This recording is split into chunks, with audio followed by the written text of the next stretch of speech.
আসসালামু আলাইকুম।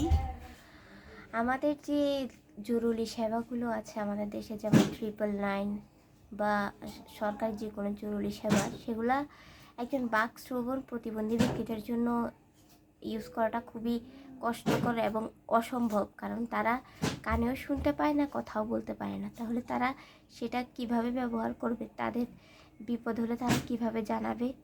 তার জন্য আমার মনে হয় আমাদের প্রশাসনের কিছু কাজ করা উচিত। জরুরি এভাবে তাদেরকে ভিডিও কনফারেন্স যেহেতু চালু করা হয়, যাতে ওরাও এই ব্যাপারটা, ওদের কোনো বিপদ হলে ওরাও যেহেতু জানাতে পারে ইশারা ভাষায়।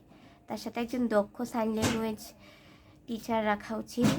তাহলে হয়তো বাকশ্রবণ প্রতিবন্ধী ব্যক্তিদের জন্য অনেক উপকার হবে। কারণ তারা না হলে কমপ্লেনটা কিছুতেই জানাতে পারবে না, তারা তো বলতে পারে না, শুনতে পায় না।